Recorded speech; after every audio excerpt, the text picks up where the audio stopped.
Hi, everybody. Today's Friday, July 4th, 2025, and our friend Dmitry Orlov is back with us. Welcome back, Dmitry. Good to be with you once again. Dmitry, today's July 4th, and you mentioned that you have a new note, a new piece on your website. Let us know about it.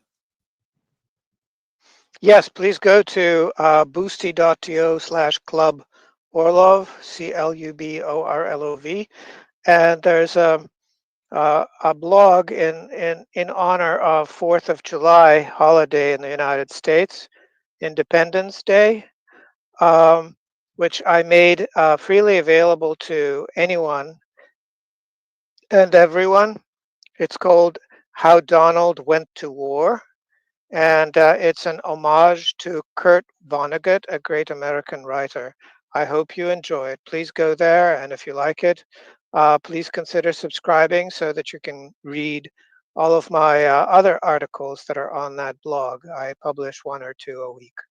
Yeah, I do suggest please go there and support Dmitry for what he's doing. He's amazing.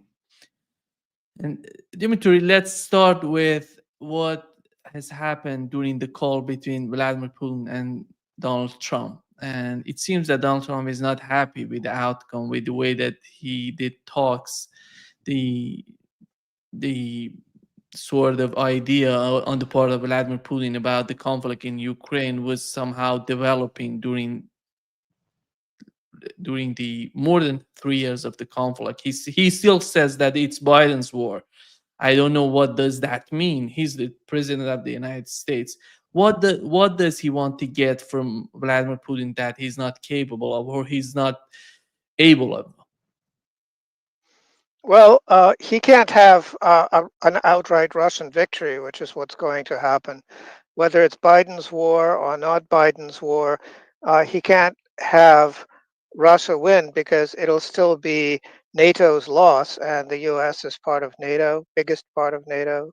Without the US, NATO is nothing. Um, so he can't really afford to have it look like a major defeat for the West and a major victory for Putin, which is what it's going to be, because it was a harebrained idea to begin with, to use the Ukrainians to overthrow Putin. It's somebody with 80% approval rating throughout Russia, and and um, and so he keeps saying the same thing. He's just not really capable of processing new information. He doesn't he isn't really capable of understanding that there isn't a deal to be made because he's not part of it, because he's not Ukrainian, you see. Trump is not Ukrainian. He can't get it through his head that he's got no standing on the issue. He should just go home and make America great or whatever. That whatever mess the United States has made in the Ukraine is not a mess that he can do anything about. It's basically, it's a lost cause, and I guess he's not very happy with that. What can he do? Well, he can try to impose sanctions on Russia. Um, he's talking about an outrageous tariff on anyone who buys Russian energy, such as the United States. The United States can't really get along with enriched uranium from Russia. He wants to impose a huge tariff on that. Of course, he will make an exception for the United States, but that's how silly it is. And then the other thing is that Russia now trades with its various BRICs partners and various other countries that don't use the US dollar. So the Commerce Department has no way of telling what that trade is. And how do you impose sanctions on something that you have absolutely no control over? It's kind of a lost cause too.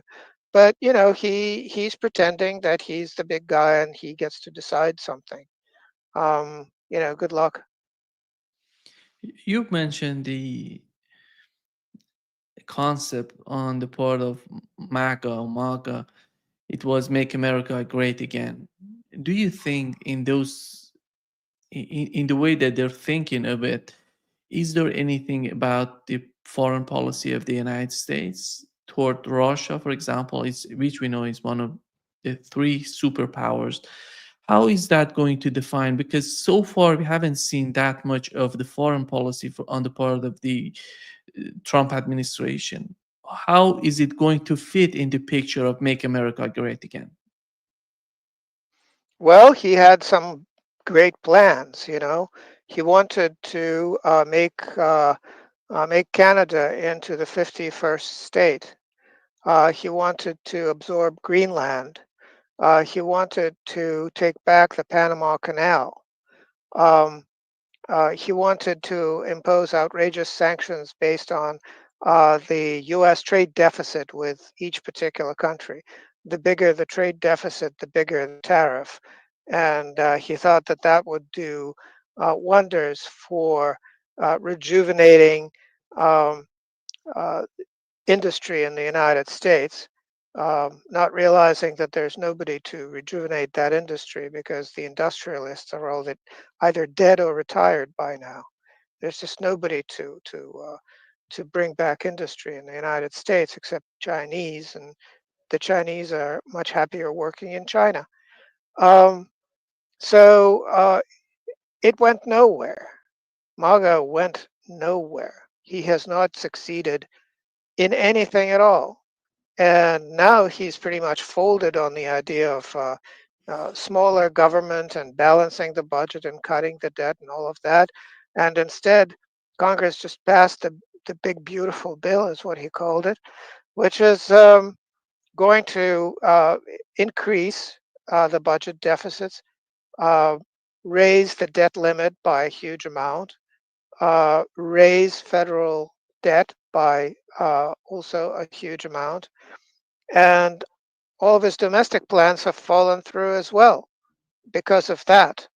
Um, and Elon Musk was supposed to cut the size of government by a trillion. That trillion became 100 billion, and now it's down to nothing because the bureaucracy pretty much prevented any of those changes from taking place. So I guess his MAGA plan is dead in the water. W- The biggest part of this plan is bringing the jobs back to the United States. Is that, Dimitri? I know that you're familiar, you know this society, you know the situation in the United States, you follow that. How is that possible? Is that possible during 4 years of a presidency? You bring jobs back, you create jobs, and you maintain jobs, I think, which is much more important. Or they do need a long run, a very long run strategy to see what would happen, because the way that the United States is participating in the war in Ukraine, in the Middle East, maybe soon in Africa, they're not focusing on their jobs, on the industry. Is that really a plan for them? Is that really a serious agenda on their part? Well, it could be a serious agenda. The question is it actually achievable? Now, in order to have an industrial society, you have to have a disciplined society with a major role played by men. You see, in the human population, women are very good at various, soft uh, kinds of activity, taking care of people mostly. They're agreeable and flexible and all of that, while men are very good at mechanical stuff, and a lot of men actually don't like working with people. A lot of men prefer working with machines and not deal with people very much. In fact, I know a lot of men who would absolutely go crazy if they had to spend the whole day dealing with people. They would start killing them. So it's better to have them work with machines. Now, the way society has shifted in the United States because of feminism, because of families being very weak and women's rights being treated as very important, while men's rights are non-existent. Um, Men are pretty much sidelined in American society. They don't get to decide very much. And for any given job, you have to have equal number of candidates considered, male and female. For industrial jobs, you really just want to hire men. You don't want to hire women except as secretaries, and each plant might have 2 secretaries and 500 men, and that's normal. Okay, but that is not how American society works anymore. So the way American society is, it cannot be industrialized for that reason. Another problem is medical. There's a lot of drug use. You do not want to hire stoners. You do not want to hire people who pop antidepressants to work with dangerous equipment. And any kind of manufacturing involves 100,000 ways of chopping off your fingers or bleeding to death or worse, um, falling into a vat of molten metal. And you don't want people on drugs anywhere near that. But the problem is that in the United States and a lot of states, marijuana use is legalized. So you have people who smoked some pot the night before showing up for their shift at the factory and causing a huge disaster for themselves or for their coworkers. And there are a lot of places like construction sites in the US where the typical kit, the medical kit that management has to have Narcan in it, which is to save people who are overdosing on opiates, which is another huge problem. The fentanyl pandemic in the United States. Lots of people are on painkillers all the time. Also not admissible in an industrial setting. So the point is, there are no Americans who are capable of revitalizing American industry. It's just not possible. The people are not there. They're either retired or dead. So it's just not going to happen. You mentioned sanctions and the way they're trying to. We know that European Union, they they- they're so addicted to sanctions, to put sanctions on Russia. And do you feel with this new attitude on the part of the Trump administration, they want to just literally stopping, they want to stop sending weapons to Ukraine? Is that going to change the European policy? Is that going to change their attitude with the call from Macron to Vladimir Putin? No, of course not. Macron called Putin because he could, because Putin agreed to take his call. You know, Putin is an agreeable sort of person who likes to talk to people, keep lines of communication open. It's a typical Russian thing. The Russians will talk to everybody, friends, enemies, friends of enemies, enemies of friends. Just the idea is the more channels of communication are open, the fewer mistakes will be made.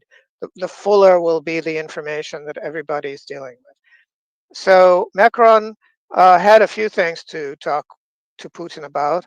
There was the whole problem of Iran having the right to a peaceful, non-military nuclear program, which is enshrined in international law. And Iran was complying with IAEA, allowing inspections. And so the whole attack on Iran by Israel and by the United States was an international crime by international criminals. From the Russian point of view, that's what it looks like. But Russia it's not going to be forceful in any manner, but just basically try to get the various sides to concede what is still the fact, and the fact is that Iran has a nuclear, a uranium enrichment program with centrifuges. They're not the best in the world. They're not as good as the Russian centrifuges, but on the other hand, the United States doesn't have any centrifuges. It rents them from France. It never had the science to develop them. So that's a feather in Iran's cap that it should not be willing to give up, um, in spite of all these attacks and all of that Israeli nonsense. So that's something for them to talk about, and that's probably a major topic of discussion. As far as the Ukraine, it's all been said. What new information could Macron express that would interest Putin? and what could Putin said um, to change Macron's behavior to the extent that Macron controls his own behavior. So I don't think that that actually adds up to anything at all, except Macron saying, "Hey, look, I dial the number and Putin answers. Isn't that fantastic? I'm such a great guy." What do they want from Ukraine from now on? And is that gonna, in your opinion, with the situation that we're witnessing in Ukraine in terms of manpower, in terms of the weapons going to Ukraine, how long does it take? We had a very look at last night the attacks on Ukraine and the way people were sleeping on, and they were gathering in subways and these places that are secure or somehow better to sleep, to be in those places. But after all, when you look at Ukraine and the situation that the West and the United States is deciding about not sending more weapons and aids, how do you see the future of conflict in Ukraine? Is that changing? Is the West finally getting to the point to give up on their effort, their endeavor in order to defeat Russia in Ukraine? I don't think they're giving up. I think they're running out of resources. I think uh, Israel has eaten up all of the anti-missile, anti-ballistic missile, anti-drone rockets that they had in the inventory that they were ready to send to the Ukraine, but instead they went to Israel, and then they all got shot in Israel, and uh, basically the truce was cold. It's not really a truce. Truces are negotiated. This was just basically Trump dropping f-bombs, telling everybody to stop launching missiles at each other. But it stopped because Israel ended up defenseless because it ran out of rockets. So now everybody's out of these stupid anti-aircraft rockets that aren't very good anyway, and so that's the change.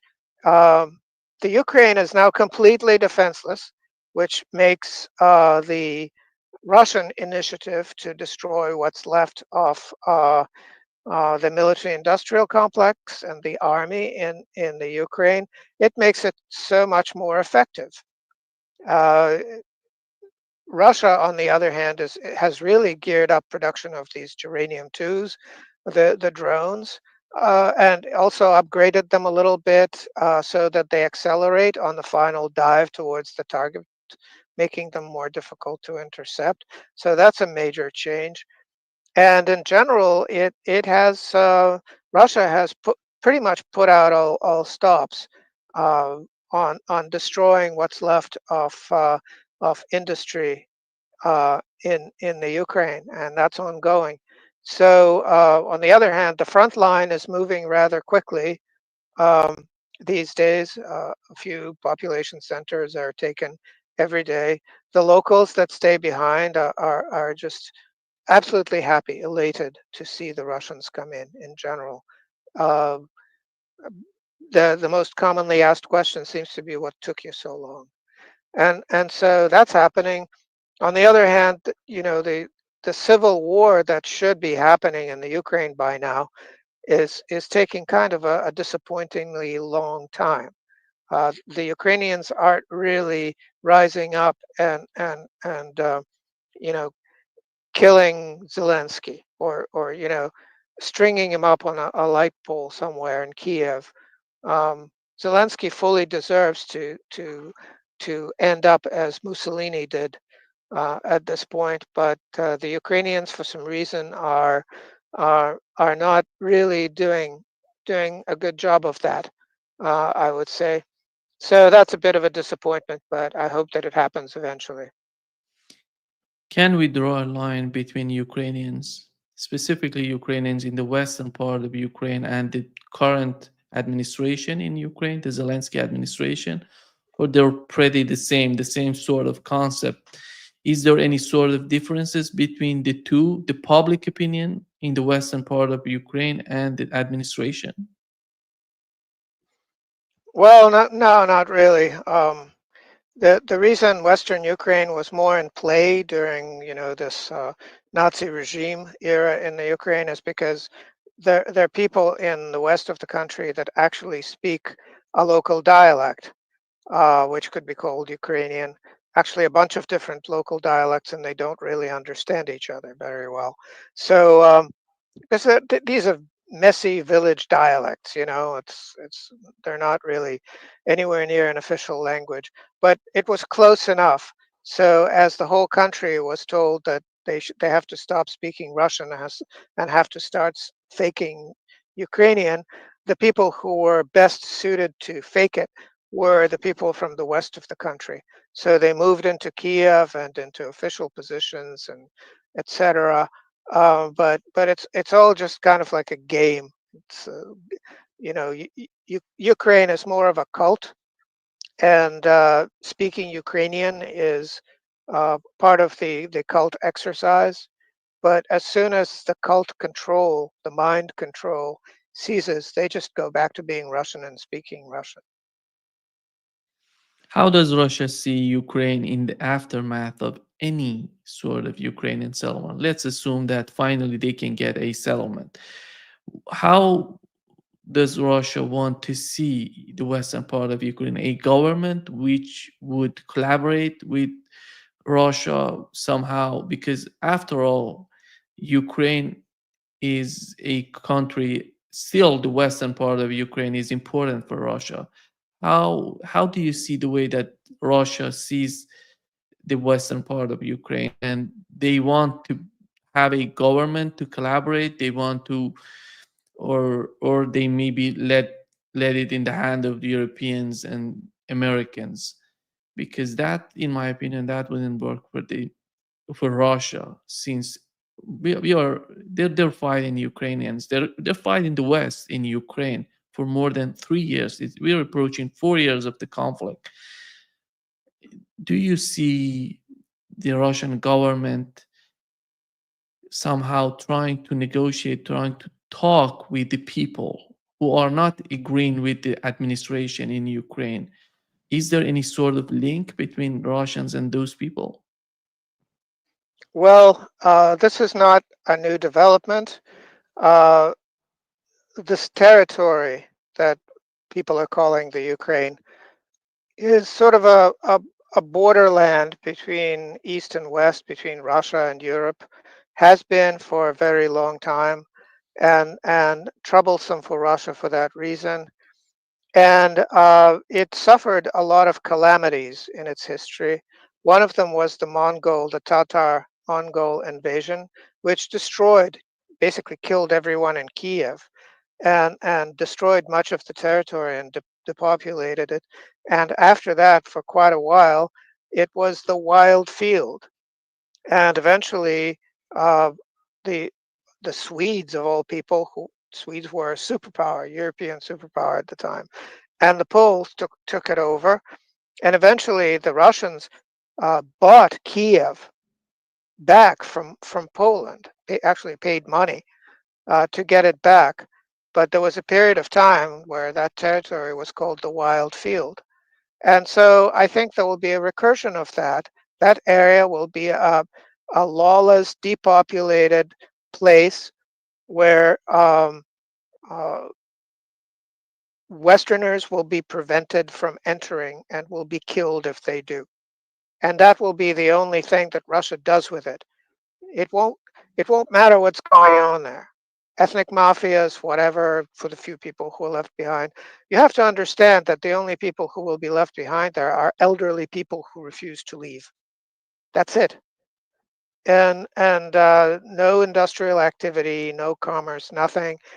Just some Western mercenaries or other Western forces trying to infiltrate and getting killed in the process by the Russians, because surveillance at this point is a very well understood science. So it'll be marked off limits to everyone. until it is completely depopulated, and then it will be resettled by Russia. I think that that is the future of it.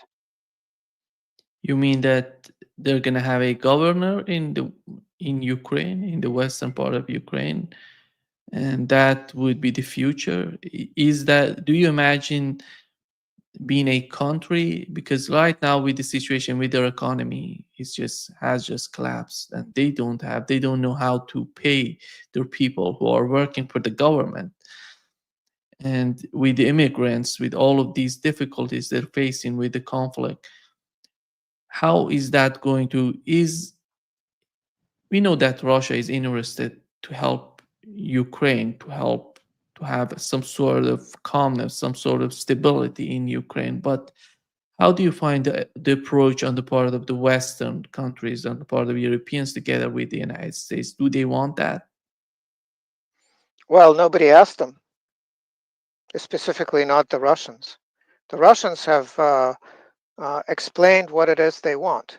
They want this territory, which is their concern, not Europe's concern, not America's concern.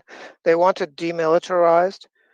They want all the Nazis rounded up and neutralized, because after World War II, they were rounded up and locked up. But then Khrushchev came to power. His power base was in the Ukraine, and he released all of them, which is why there are all these Nazis running around the Ukraine now. It's basically Khrushchev's fault. You know, he made that horrible mistake. The Russians will not make that mistake again. The Russians at this point understand that the only good Nazi is a dead Nazi. And they're pursuing a policy of basically cleansing the territory of Nazis, and it's fairly successful. So that will probably go on. As far as Europe, Russia is not talking to Europe about the Ukraine. It has laid down its conditions. If the Europeans don't like them, so what? They have no role to play. Um, Everybody's talking about negotiation between the United States and Russia about the Ukraine. Well, does the United States border the Ukraine? The last time I looked at a map, it didn't. So what function does it play? Um, its main function is to get the hell out of there and stay out, and that's what the Russians require, and that's what will eventually happen. Then Ukraine didn't get NATO membership. And do you see any sort of membership to the European Union, or they're not going to be there as well? And we know that Fico and Orban are not happy with that concept. But after all, is that the only, I would argue, the only way that they may give some sort of hope to Ukrainians, to the western part of Ukraine, would be EU membership? How is that Uh, going to work? I, I don't see how that would provide any hope to anyone, especially not other EU countries. It would just be a very, very bad idea. Why does the EU want to absorb a completely destroyed and destitute country uh, with run by a completely corrupt regime, and that is losing in the process of gradually losing its population and its territory? What a prize, you know! What a wonderful thing a country like that would be for the Europeans. How much better their lives would be once they embraced this wreck of a country, and instead of spending scarce resources on their own countries, spend them all on a country where these resources will be squandered and stolen. What a wonderful plan! If I really hated the Europeans, I would say go for it. Dimitri, do you feel that the way that the situation in the Middle East has somehow the fight between I'm talking about the fight between Iran and Israel has somehow contributed to the concept of Donald Trump and the way to deal with the foreign policy of the United States? Do you think that has influenced the situation in Ukraine? Yes, the weapons that were supposed to go to the Ukrainians went to the Israelis and got wasted trying to knock out Iranian ballistic missiles and drones, and don't exist anymore. And it'll take a long time to make more. So that's the effect. That's the effect of the uh, Israel-Iran confrontation on the Ukrainian conflict. The Russians are grateful. Bibi probably got a box of chocolates from Putin. Azerbaijan, Dmitry. Azerbaijan is a country between Iran and Russia, and located between Iran and Russia, and they were somehow they let the Israelis use their airspace to attack Iran, and then something came out with the tensions with Russia. Are we gonna see a new front, a new sort of tensions coming to the region in Azerbaijan, and the way that how capable are they to manipulate to do something in Azerbaijan against Iran or Russia? Well, from the Russian point of view, there are several problems. One is that the situation in Azerbaijan itself is not really stable because the Azeri oil and gas fields are giving out, and that's a major source of revenue. Another problem with Azerbaijan is that they've been playing around with the Israelis and with NATO, and so having NATO spies right there on the Russian border, on bordering Dagestan, which is a Russian region that is very complicated and not very easy to govern from the Russian point of view. Um, that is a complication. Another complication is that the Azeri um, elite is very much oriented towards the West and specifically towards London. They all have their children learning English, going to British schools. They keep their money in City of London establishments, and they have given up some measure of control because of that to the Brits, and so the Brits are telling them uh, to uh, to basically wreck their relationship and with Russia and bother Russia, just because the Brits would like to see uh, the relationships between Russia and its southern neighbors go the way they went with the Ukrainians. That to the Brits is ideal. Russia at war with its neighbors. They just love to see that. So that's a problem. Another problem with Iran is that there's a corridor of land that connects Armenia to Iran and actually cuts uh, Azerbaijan territory in half. But Armenia is right now being run by one of these Soros creatures whose stated purpose is to destroy Armenia and make it part of Turkey. And he's actually making huge strides in that. Armenia has lost a lot of territory to Azerbaijan and may lose this additional corridor to Azerbaijan as well.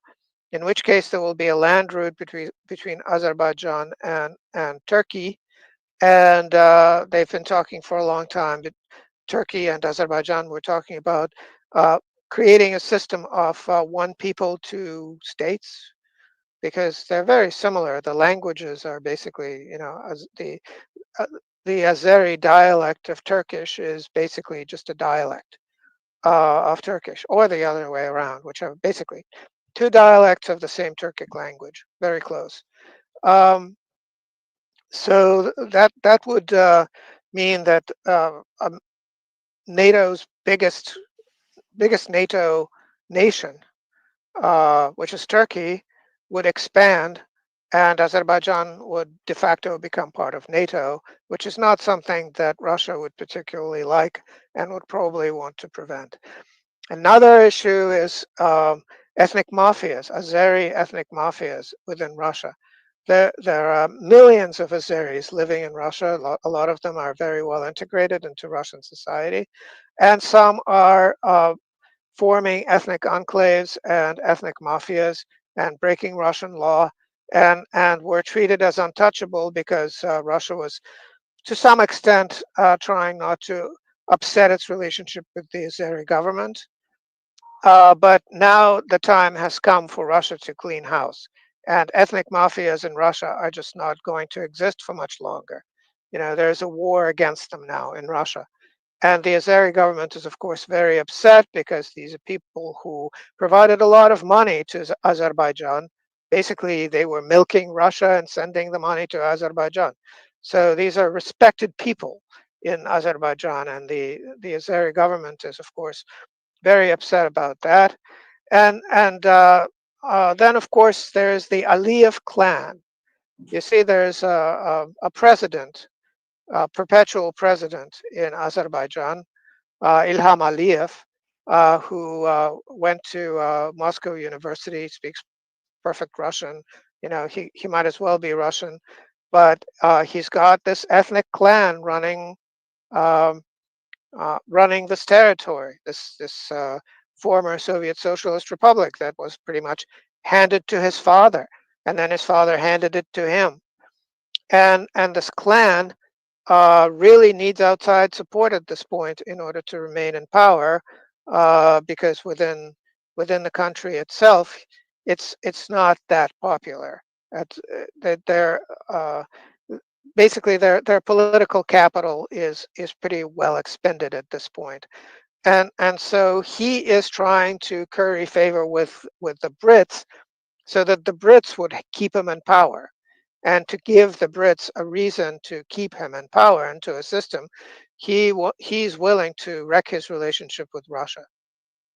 And so it's a very complicated situation, very difficult to untangle, and very important because of the north-south corridor, which, if it's a rail corridor, would run one of the arms of it would have to run through Azerbaijan and Armenia at this point, and then Iran. There are other ways to get to Iran, though. One is across the Caspian. And speaking of the Caspian, it's an it's an inland sea that by agreement is controlled only by the countries that border it. But if Azerbaijan becomes kind of one with Turkey and becomes part of NATO, then suddenly NATO has a voice in what's done with that sea, and that to Russia is and to other countries that border the Caspian would be not acceptable. Yeah, I was somehow surprised by the role of British government in Azerbaijan. How do you evaluate the way that Turkey and the United Kingdom are somehow collaborating or against each other in Azerbaijan? I think they're collaborating. So what is the main goal? What do they want to achieve in Azerbaijan? It's making some sort of force. We know that Israelis are there. They're trying to keep Israelis in Azerbaijan in order to somehow intimidate Iran or doing some their job there, and they're trying to gather information from Iran. But what is about the Russia? What's the problem with Russia, and how do they want? Because at the same time, you cannot keep. I don't know why Turkey is somehow collaborating with the United Kingdom. What's in it for them? Well, Turkey is a country that is flawed in many ways and has huge problems. It has a huge refugee problem. It has a huge Kurdish problem. Uh, it hasn't been able to fully integrate them. The Syrian refugees are a huge problem for it. It can threaten the European Union by threatening to send all these refugees into the European Union and flood the European Union with refugees anytime. So it can use them as a weapon against the European Union. It keeps them that way. That's one of the reasons that it stirs the pot in Syria to make it so that those refugees can't go back. I think that's part of the reason. It has high inflation. It has kind of a stagnant economy. It depends on Russian tourism for quite a bit. It's one of the prime tourist destinations for Russia. Russia has a shortage of warm water beaches and uses turkeys. Um, and at the same time, it entertains this irredentist fantasy of what it's calling the Great Turan, a great Turkish or Turkic area that includes Turkey, that includes Azerbaijan, that possibly includes Central Asian republics. Um, it tries to cultivate expat communities, making them as Turkish as possible and refusing to integrate, for instance, in Germany, which has a big Turkish population. So it has these fantasies of rekindling the Ottoman Empire in some form, and Britain is playing that up and saying, we'll assist you, but you have to help us. What we want you to do is wreck the relationship between Azerbaijan and Russia. And if you try to do that, then that will be helpful to us and will help you. So basically, from the point of view of Turkey, what they're trying to do is build some kind of an amorphous empire that includes Azerbaijan. From the point of view of the Brits, they're doing their usual nasty business, just basically what they used to call the Great Game. I guess they're still calling it the Great Game, which is complicate life for Russia, and that's what they're doing. The collaboration, by the way, Dmitry, is so dangerous because the outcome of the collaboration was what has happened in Syria. These people, they gathered all these people, radical jihadists in Syria, and we know that in the Central Asia, going to Azerbaijan and then Turkey, these people are somehow much powerful than before.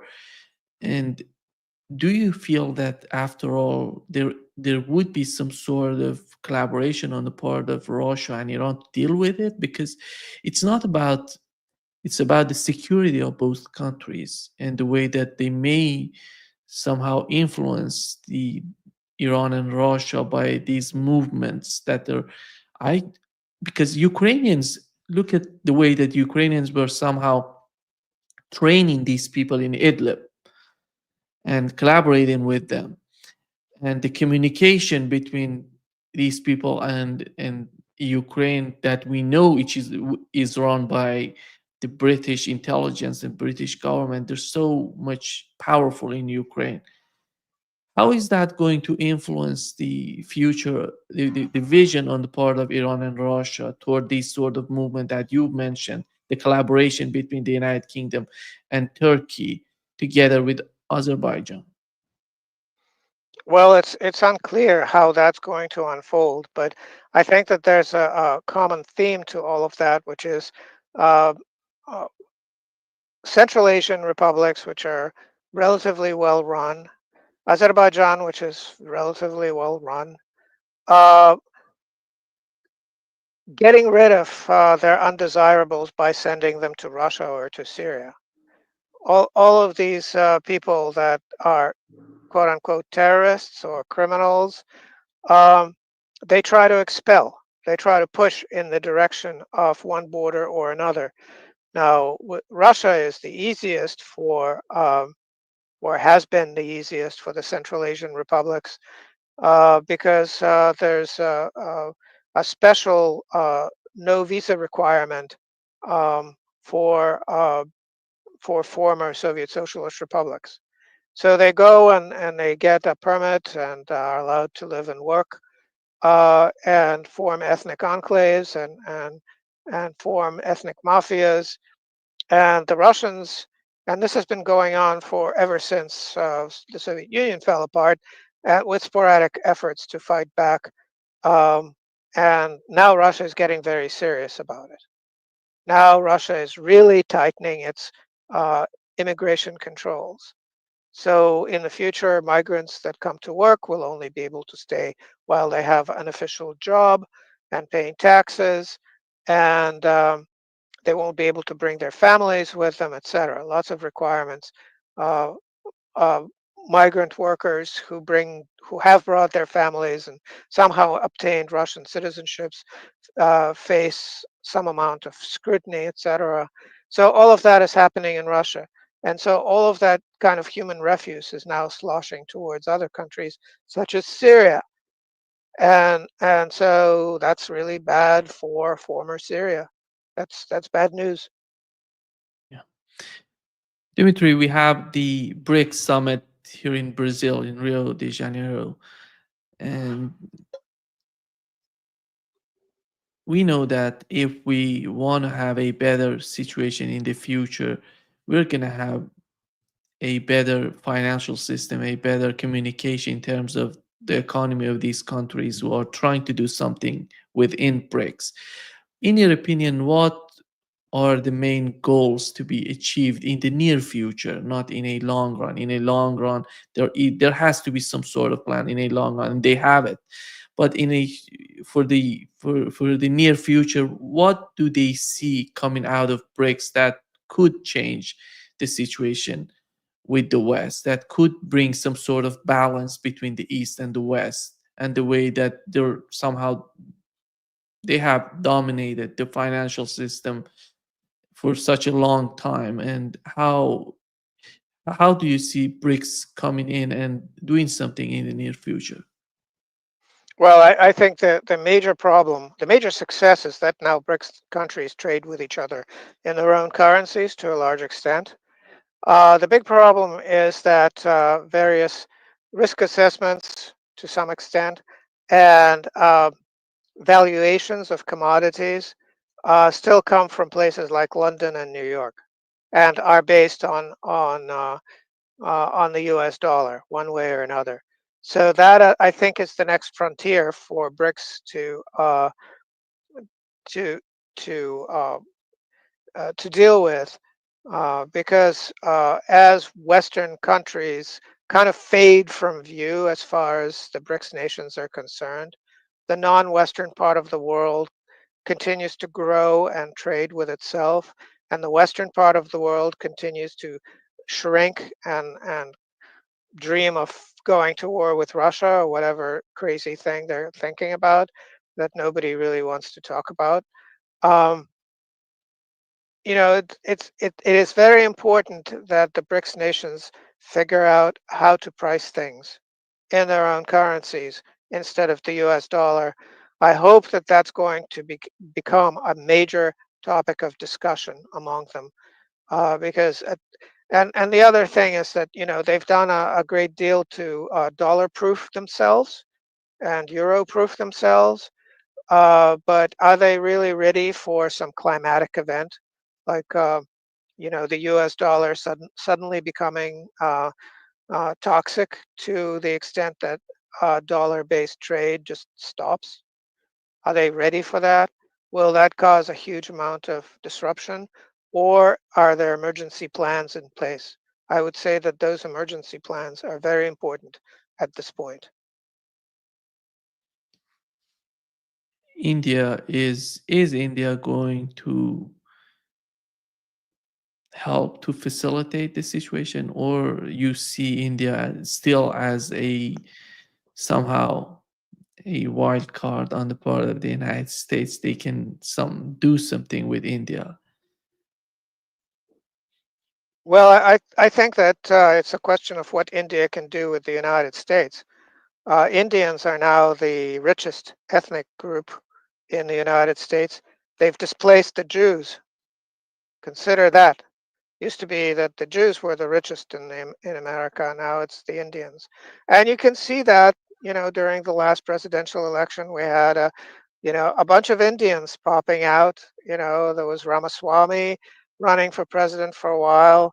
There was Kamala Harris, half Indian, running for president for a while, and the vice president's wife, of course, is Indian.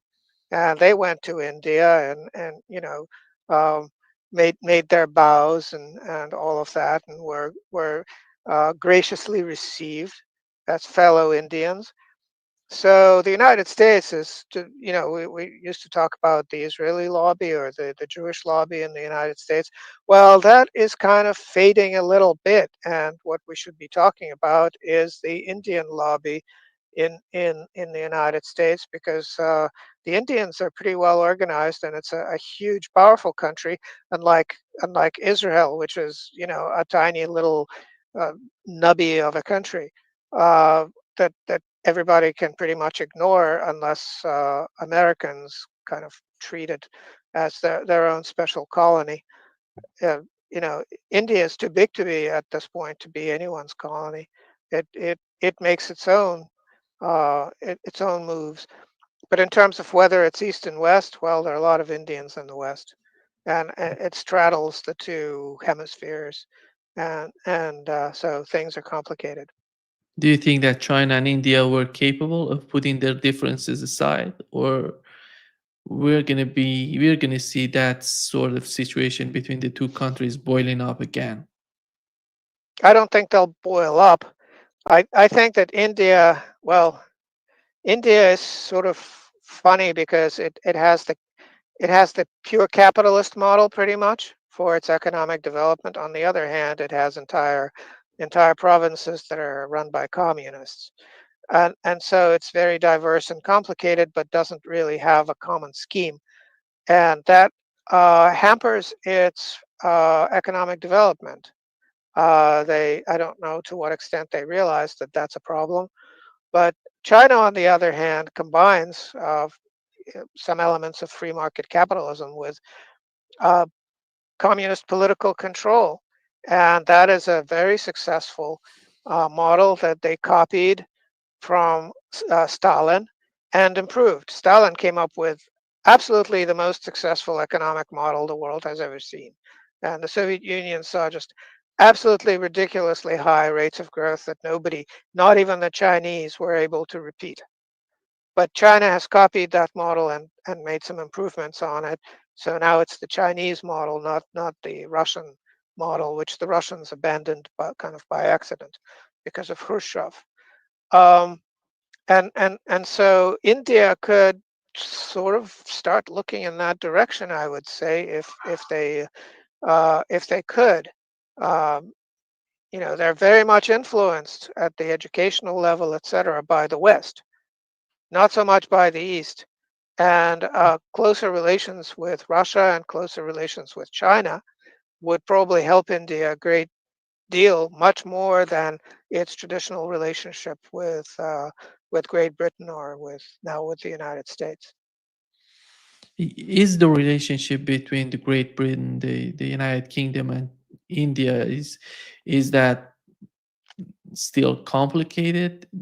Do you see any sort of leverage on the part of the United Kingdom, any sort of influence, let's put it this way, that they have on India? No, I think at this point, India and Pakistan pretty much can run the United Kingdom if they wanted to. Question is, do they really want to? No. Dmitry, before wrapping up, let us know how can we support your work and your website. You mentioned that you have a new article on your website. Go ahead. Yes, please go and read it. I think you'll enjoy it. It's an homage to Kurt Vonnegut, whom I like a lot, a great American writer, and I wrote it to mark the 4th of July, the Independence Day. Traditionally, on this day, alien spaceships bomb and destroy the White House. I don't know if it'll happen this time, but stay tuned. Yeah. Thank you so much for being with us today, Dmitry. Great pleasure, Thank you, always. Nima. Bye bye.